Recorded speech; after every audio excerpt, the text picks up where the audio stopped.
Vamos para a palavra de Deus, por favor, Josué capítulo 1, verso de número 9. Eu tenho uma palavra de Deus para a nossa vida hoje. Josué capítulo 1, verso 9. O texto da palavra de Deus diz assim: não fui eu que ordenei a você? É Deus falando com Josué na primeira pessoa. Isso é muito raro acontecer na Bíblia. Deus sempre fala na primeira pessoa com o próprio autor que escreve o livro, quando Deus tem um recado direto para a própria pessoa. Frequentemente Deus fala em terceira pessoa, que é um recado para o povo. Vocês estão aqui comigo, não estão? Amém? Mas aqui Deus está falando com Josué. E Josué é o autor desse livro aqui, depois ele escreveu. E Deus está falando assim para Josué: não fui eu que ordenei a você? Em outras palavras, Deus está puxando a orelha de Josué, diz assim: Josué, vem cá, menino, vem cá. Vamos conversar aqui, nós dois aqui? Escuta, não fui eu que ordenei a você? Aí ele diz: seja o quê? Me ajuda a pregar, por favor. Seja o quê? Aí ele diz assim: não se apavore. Ou seja, não tenha medo, nem desanime.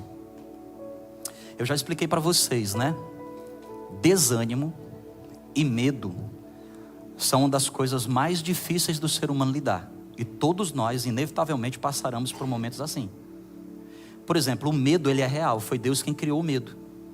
E o medo em doses assertivas, ele é ótimo para te proteger. Por exemplo, se você tem medo de água, dificilmente você vai morrer afogado, porque você não é um cara afoito para poder atravessar o Rio Branco.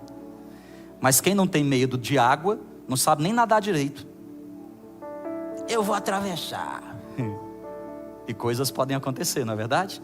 Então o medo é algo que foi criado por Deus para nos proteger, para nos o quê? Só que em 2 Timóteo, capítulo 1, verso 7, Paulo diz assim: porque Deus não nos tem dado espírito do medo. Deus não nos tem dado espírito do... Preste atenção, o medo que é criado por Deus, se ele não for controlado, ele pode se tornar uma coisa espiritual. Isso é muito comum na nossa vida. Desânimo, todo mundo passa por desânimo. Gente, é todo dia que a gente acorda e diz: ó sol, ó Roraima. É todo dia que a gente diz assim: ó dia, segunda-feira, segundou. Não. Tem dia que a gente acorda, como diz o ditado, com o pé esquerdo. Rapaz, é ou não é assim a vida da gente? Tem dias que são bons e tem dias que são... Tem dia que a notícia boa bate na porta da tua casa, tem dia que você recebe uma notícia ruim. E nós somos voláteis, nós somos susceptíveis a essas coisas. Então o desânimo faz parte da nossa jornada. O problema não é você ter desânimo, o problema é o que você faz quando ele chega. Quem está comigo aqui nessa noite? A gente tem que aprender a controlar o desânimo. Porque se a gente não controla o desânimo, ele também se transforma numa coisa espiritual. Por isso que nós vivemos uma geração depressiva. E eu não estou aqui desprezando a doença chamada depressão. Eu só estou dizendo para você que qualquer doença, incluindo a depressão, toda ela tem um fundo maligno. Toda doença tem um fundo, toda. E nós somos susceptíveis a doenças. Só que a Bíblia diz que nós podemos nos posicionar diante dela, para que aquilo que afetou o nosso corpo, ou quem sabe a nossa mente, não cresça ao ponto de se tornar uma coisa espiritual. Porque Deus não nos tem dado espírito do medo. Olha que coisa interessante, o medo existe, mas se eu não souber controlá-lo, ele se transforma em algo espiritual. Aí, meu amigo, quando se transforma em coisa espiritual, querido, é só Deus que pode te ajudar. Mas eu já quero declarar e profetizar aqui nessa noite. Você pode levantar a sua mão em nome de Jesus. Tudo aquilo na tua vida, você chegou hoje aqui com problemas de ordem espiritual, eu já declaro em nome de Jesus. Nós estamos diante de um ambiente profético, uma casa, um ambiente que respeita a presença do Espírito Santo. Eu declaro em nome de Jesus, tudo aquilo que é espiritual, seja hoje arrancado, aniquilado da tua vida, pelo poder que há no nome de Jesus. Você vai ser livre do medo, do desânimo, de quaisquer outras enfermidades que assolam a tua vida. Se você só precisa se posicionar em Deus. Posicionamento em Deus. Por isso o Senhor chega para Josué e diz assim: seja forte e corajoso, filhão. Porque eu sei que o que você vai enfrentar é grande, mas você não pode deixar essa coisa se transformar num problema espiritual. Não fui eu que te mandei? Não fui eu que te escolhi? E o que é que Deus tinha escolhido Josué? para ser o líder. Josué era um guerreiro, acostumado com liderança. O problema de Josué não era com a liderança em si. O problema de Josué era com quem o antecedeu. Porque ele diz assim, cara, eu vou entrar numa fria. Eu vou liderar esse povo que foi liderado por quem? Só pelo the best. The best. O Moisés. Gente, Moisés é uma liderança tão forte na Bíblia, que só para você ter uma ideia, nem Jesus, quando apareceu, conseguiu convencer o judeu de que ele era o Messias. O judeu continuou seguindo Moisés, e até hoje eles seguem quem? 4.000 anos depois. Aí Josué olha para falar assim, cara, eu vou entrar numa fria. Porque se fosse para liderar no lugar do mané que me antecedeu, estava fácil, qualquer coisa que eu fizesse, todo mundo ia, mas eu vou liderar. Quem é que me antecedeu? Moisés. Quem era Moisés? O cara viveu 120 anos, os primeiros 40 anos sendo treinado na melhor instituição do mundo, no melhor país do mundo. O cara era filho da filha de Faraó, poliglota, inteligente, guerreiro, forte, bonito, corajoso e homem.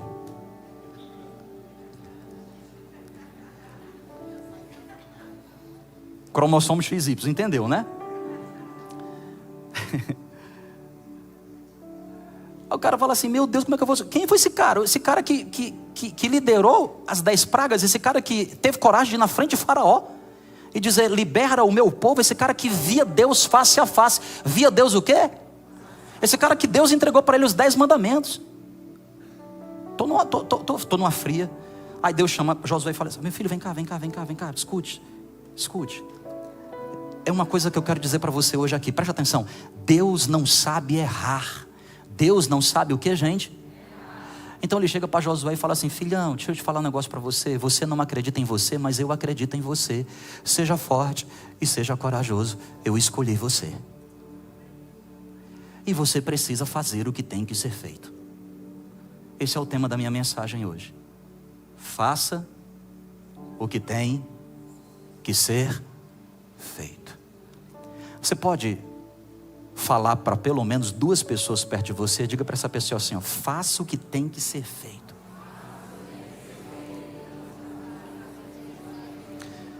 Jean, por que eu preciso fazer o que tem que ser feito? Por que, Jean? Deixa eu explicar para você. Qual é a diferença entre um homem e um menino? É que um menino faz o que quiser. Ele faz o que dá na telha. Só que um homem, ele aprendeu a fazer o que tem que ser. Qual é a diferença entre um líder e um liderado? É que liderado faz o que quer. Mas o líder nem sempre faz o que quer. Ele faz o que tem que ser feito. Qual é a diferença de um casal feliz, maduro e abençoado? Eu não estou falando de um casamento com ausência de problema. É um casamento que sabe resolver problemas. Para um casal inexperiente que só vive em pé de guerra e que não fecha nunca a porta do divórcio. Por quê? Qual é a diferença desse primeiro para o segundo? É porque nesse segundo casal, esse casal aprendeu a fazer o que tem que ser feito. Esse casal já aprendeu que tem que ter conversa difícil. Quem é que gosta de conversa difícil? Nós homens não gostamos nem de conversar. Você quer ver um desespero que bate em mim? É quando a minha esposa diz assim, Jean, eu preciso conversar algo com você. Pronto. Eu falei isso, meu Deus do céu, o que é que ela quer conversar? Eu já chego dizendo assim, onde é que eu errei? Eu já vou me entregando. E às vezes o problema não sou eu. Quem está entendendo? Então nós homens não gostamos. Mas tem conversa que a gente tem que ter, sim ou não? Quem é pai e quem é mãe, especialmente mãe, presta atenção, qual é a diferença de uma boa criação para uma má criação? É que a boa criação, minha filha, você vai fazer o que tem que ser feito. E há momentos que você precisa chamar o seu adolescente, a sua criança e dizer, senta aqui porque eu preciso conversar com você. Eu não gosto dessa conversa, mas eu preciso conversar com você. Quem está entendendo o que eu estou dizendo aqui, gente? Qual é a diferença de um empreendedor bem sucedido para alguém que está começando e não consegue alavancar seu negócio? É que esse que é bem sucedido já aprendeu que tem coisas que ele tem que fazer. São difíceis, mas tem que fazer o que tem que ser feito. Tem que ter conversa difícil com o colaborador. Tem que aprender a mandar o colaborador embora quando ele não engloba a visão e quando ele não é um cara pontual. Quem está entendendo o que eu estou dizendo? Mas o inexperiente, ele fica protelando. Ele fica empurrando com a barriga. Qual é a diferença de alguém que consegue vencer na vida para alguém que está sempre vivendo em derrotas? Não é sobre talento, não é sobre preparo, não é sobre diploma. Eu conheço tanta gente bem diplomada, mas que não consegue vencer na vida. Por quê? Porque ela aprendeu a ter diplomas, mas ela não aprendeu a fazer o que tem que ser feito. O Senhor chega para Josué e diz assim: Josué, filhão, seja forte e seja corajoso, para você fazer o que tem que ser feito. Fazer o que tem que ser feito não é fácil. É fácil, gente? É fácil você cuidar bem do corpo e da alma? É fácil? Não. É fácil você ter uma alimentação saudável? Quem acha que é fácil ter uma alimentação saudável? Não é não, gente. É difícil. Sim ou não? Você ficar contando as calorias para poder chegar, não ter um superávit calórico no final do dia. Isso é coisa do diabo quase. É fácil ir para a academia, gente? Fala a verdade, é fácil sim ou não? Quantos aqui se matricularam em 2025 e disseram: esse ano eu sou fitness? Pagou 6 meses adiantado, só perdeu dinheiro.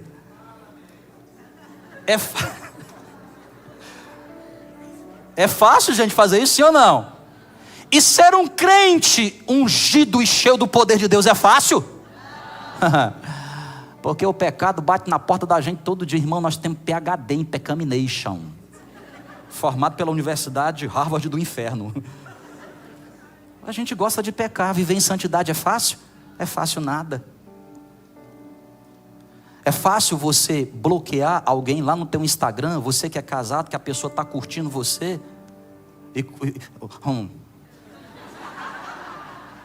Deus está me trazendo umas revelações aqui. É fácil? Quem está entendendo? É fácil você, por exemplo, ter uma conta conjunta com seu casal, com a sua esposa, com o seu marido? É fácil? É fácil?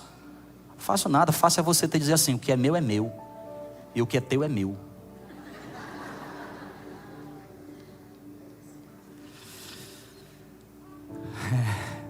Quem está comigo aqui ainda, diga glória a Deus. Mas hoje nós vamos sair desse estágio de vida que nos leva a um padrão de comportamento de menino, e nós a partir de hoje vamos fazer o que tem que ser feito, porque o nosso coração chama por crescer e por avançar. Quem aqui gostaria de avançar e crescer e viver o que Deus tem de melhor para a sua vida? Diga glória a Deus.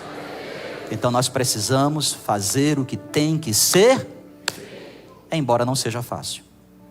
Aí eu fiquei meditando comigo sobre algumas coisas que não são fáceis de fazer, mas a gente precisa fazer. A primeira delas: obedecer mesmo quando não entendemos. Obedecer mesmo quando não. É fácil fazer isso? Não é. Porque a gente é treinado para obedecer o que a gente entende. E aqui tem um problema enorme. Qual é o problema? O problema é que Deus te chama não para te obedecer pelo que você entende. Deus te chama para você obedecer por fé. E o que é fé? Certeza das coisas que eu espero, embora os meus olhos não vejam. Se os meus olhos não vê, a minha mente não entende, a minha razão não compreende, e agora eu estou numa sinuca de bico. Porque Deus me chama para obedecer o que eu não entendo. E eu tenho duas opções: ou eu vivo na mediocridade da minha vida atual, obedecendo ao que eu entendo para ter o que eu já tenho, ou eu resolvo fazer o que eu nunca fiz, obedecer em fé para viver o que Deus tem preparado para mim. Pegou o que eu disse aqui? Deu para você entender? Eu vou dar alguns exemplos para você. Abraão. O Senhor chega para Abraão e diz assim: sai da tua terra e da tua parentela e vai para uma terra que eu não te mostrei, eu vou te. Hebreus capítulo 11, verso 8 diz que Abraão obedeceu e foi para um lugar sem saber para onde ia. Escute, preste atenção aqui em nome de Jesus. Se você quer viver o melhor de Deus, você precisa fazer o que tem que ser feito. E uma das coisas que você precisa fazer, inevitavelmente, é obedecer mesmo sem entender.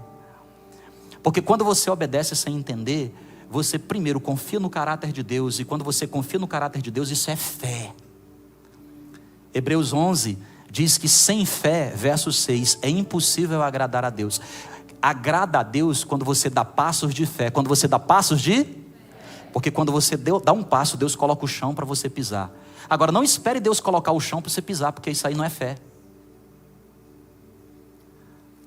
Jean, eu tenho um sonho tão grande dentro do meu coração. Sabe por que você não viveu? Porque você ainda não aprendeu a obedecer em fé.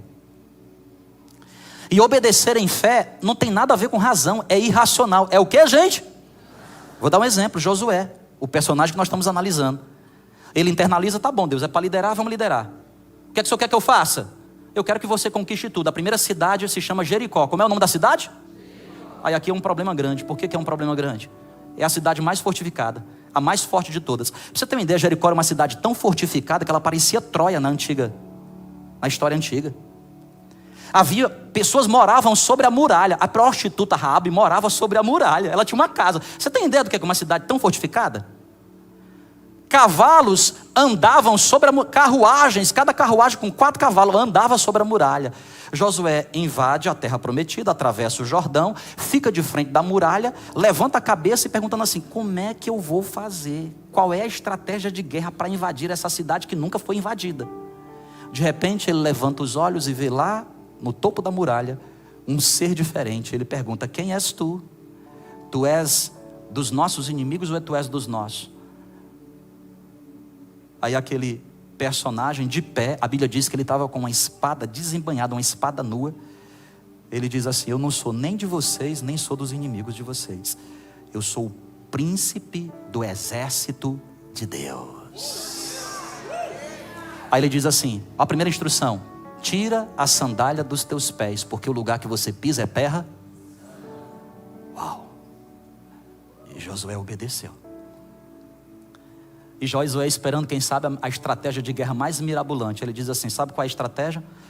Você vai pegar esse povo e vai dar 6 voltas, uma por dia, ao redor da cidade. No 7º dia, dê 7 voltas.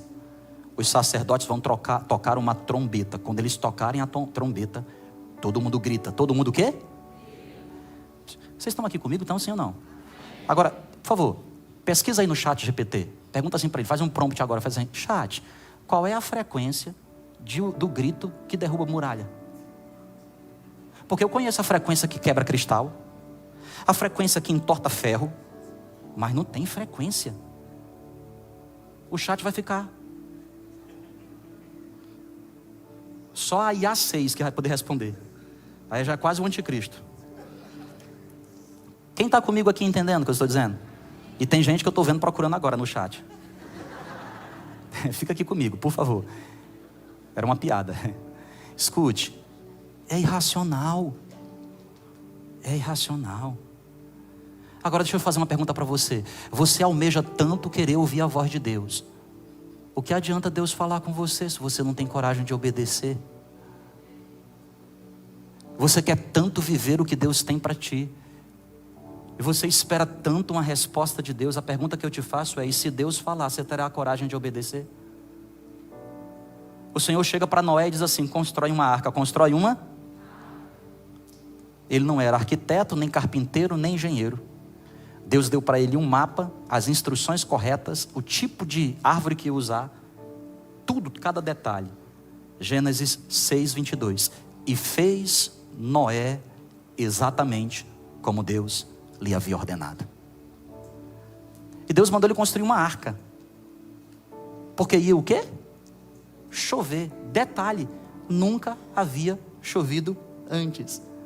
Eu fico imaginando Noé perguntando para Deus: Deus, vai o quê? Chover. E o que é isso? Que verbo é esse? Não, filho, é que vai cair umas águas do céu. Porque até então a terra, as plantas eram regadas com o calor que saía do solo, evaporava um pouco, condensava, pressão de vapor, condensava o orvalho. E Noé construindo uma arca. 100 anos. As pessoas passavam e perguntavam: o que é isso aí? É uma arca. Por quê? Porque vai chover. O que é isso? Vai cair água do céu. E fez Noé exatamente como Deus lhe ordenara. Quer que eu fale de outro personagem? Isaac. Gênesis capítulo 26. E sobreveio uma fome sobre aquela terra maior do que nos tempos de Abraão. O Senhor chega para Isaac e diz assim: tu não subirás ao Egito. Tu o quê? Tu não subirás. Mas o que aconteceu com Abraão, o pai do Isaac? E sobreveio uma fome nos tempos de Abraão. E o que Deus disse para Abraão? sobe até o... Aí agora vem uma fome maior do que aquela. O Egito era o país mais próspero que existia. E o Senhor chega para Isaac e diz assim: não subas, fica aqui. E você vai plantar aqui. E você vai o quê? Mas Deus, é seca. Mas você vai plantar.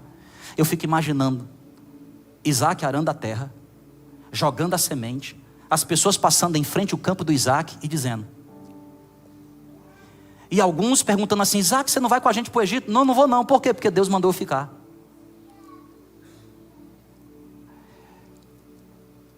Mas aqui que está o detalhe. Quem está comigo aqui, diga glória a Deus.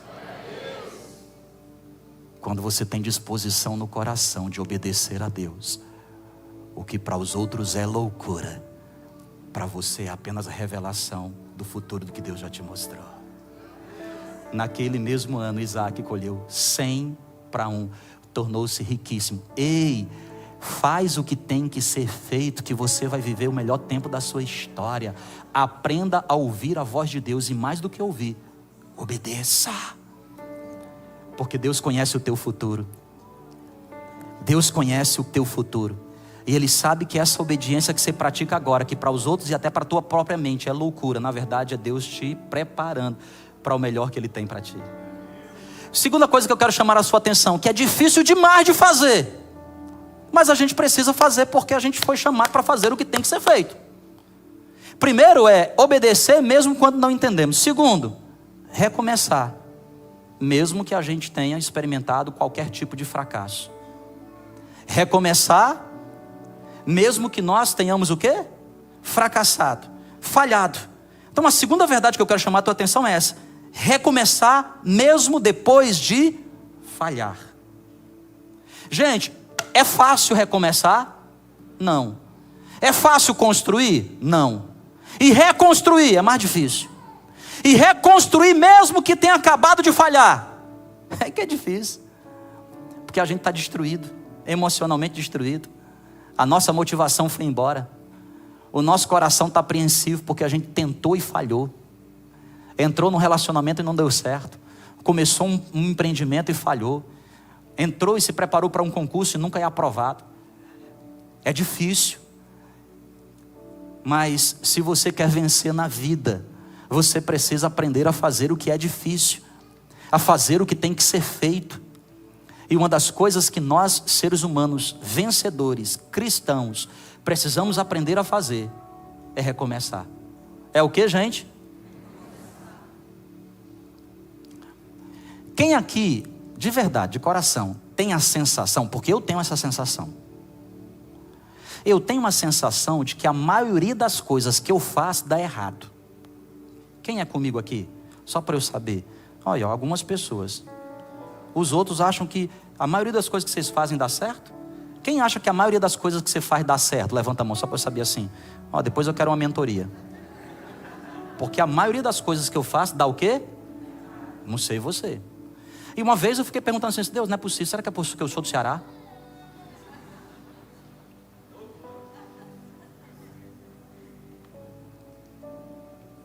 Eu não sei não, mas de cada 4 coisas que eu faço, parece que no mínimo 3 dá errado. Eu falei assim: meu Deus do céu, não é possível.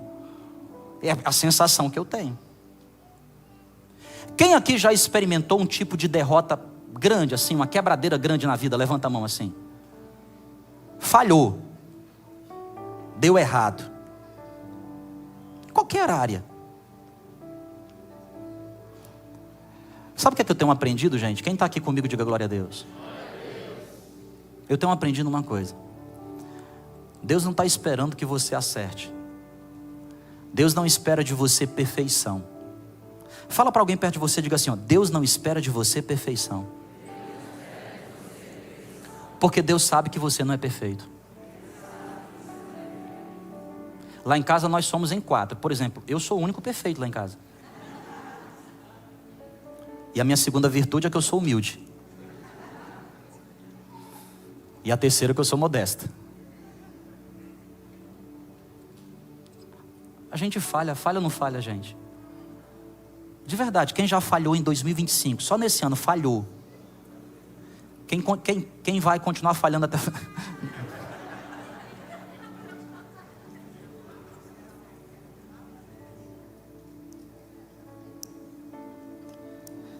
Mas existe alguma garantia de que tudo que a gente vai fazer vai dar certo? Eu estou projetando algo grande e poderoso para esse final de ano. Tem um projeto. Mas qual é a garantia que eu vou ter que vai dar certo? O Alex Lúcio vai estar com a gente. Eu já até emiti as passagens dele. Mas qual é a garantia de que ele vai conseguir chegar no horário no voo? Qual é a garantia de que a conexão vai dar certo? Você sabe quantos eventos nós já fizemos na igreja que o cantor perdeu a conexão? Eu até já comecei a orar. Senhor, me dá um avião. Até porque pelo preço da passagem eu acho que deve estar compensando. Sim ou não? Se alguém porventura que tiver, quiser emprestar. Mas seja um jato bom, não é um teco-teco não. A gente não tem garantia. Então Deus não espera da gente perfeição. Jean, então o que é que Deus espera de mim? Deus espera de mim disposição. É diferente de perfeição. Sabe o que é que eu estou querendo te dizer hoje aqui? Escuta, não deixa o desânimo tomar conta do seu coração. Tenta outra vez. Jean, mas eu estou machucado. Tenta outra vez. Jean, as minhas mãos estão sangrando. Tenta outra vez. Jean, os meus pés estão vacilando. Tenta outra vez. Porque a diferença entre quem vence e quem perde é que quem vence não desiste. Persevera.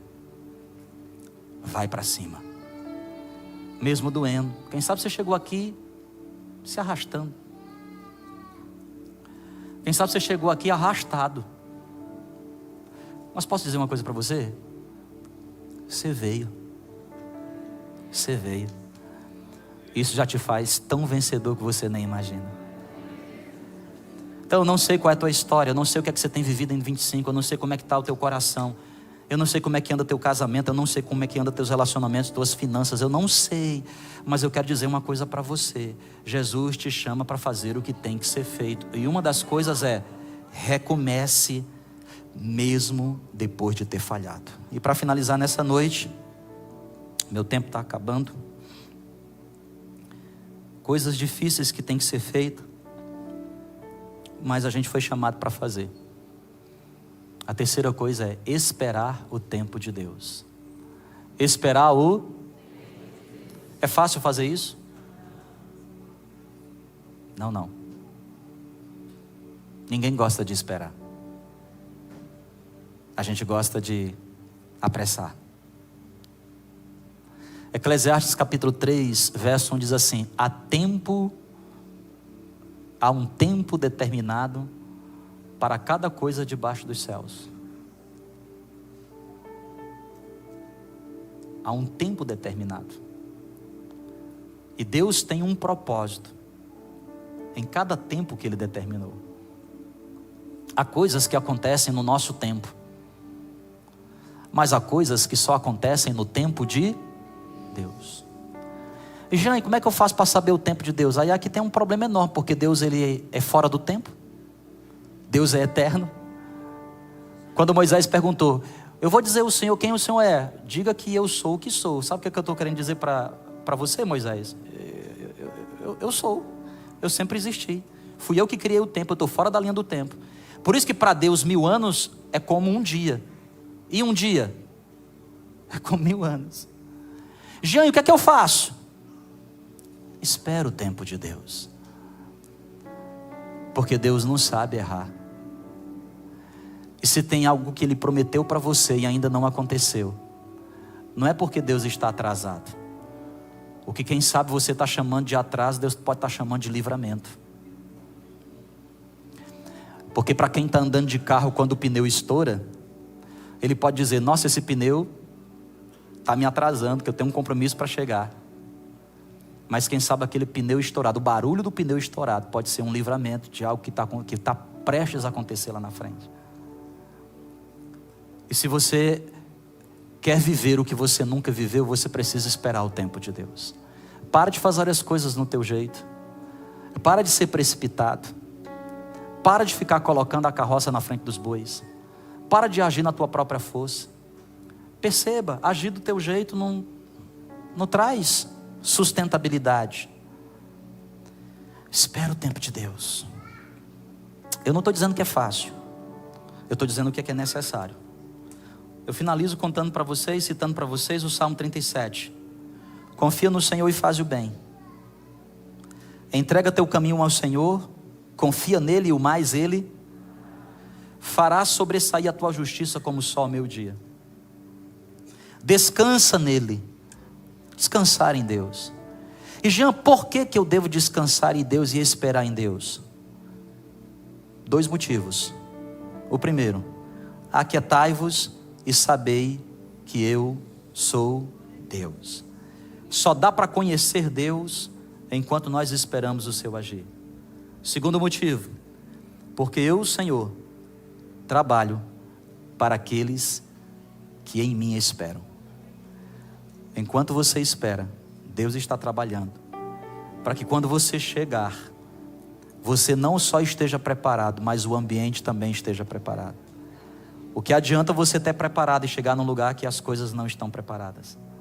Coisa boa é quando Deus trabalha em você e te prepara, mas Deus também preparou o ambiente para que quando você chegar, quando você chegar, você só vai usufruir.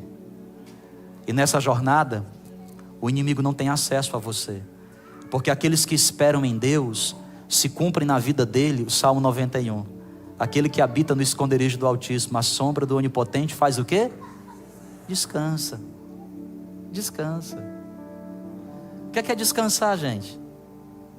O nordestino sabe o que é descansar, bem descansado assim, é armar uma rede. Isso é descansar. Eu vou descansar em Deus, porque o inimigo pode tentar de todas as formas me enganar, embaraços, problemas, para me afligir, mas eu não vou deixar, porque eu confio em Deus, e eu sei que o meu Deus me livrará. E eu não sei se o que está acontecendo, essa demora, é algo que está no projeto global de Deus, é a vontade soberana dele. Talvez seja, mas se não é a vontade soberana, certamente é a permissiva. Ele permitiu. Quer seja por vontade soberana, quer seja por vontade permissiva, o meu Deus não sabe errar. Ele não sabe errar. Ele não perdeu o controle da minha vida. Então é difícil, mas eu vou esperar em Deus.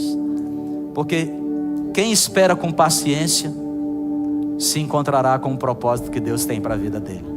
Eu oro para que hoje você possa fazer o que tem que ser feito. Uma das coisas mais difíceis é esperar o tempo de Deus. Mas espere, porque o melhor de Deus certamente te alcançará. Quem entendeu essa verdade, diga glória a Deus. Vamos ficar de pé em nome de Jesus.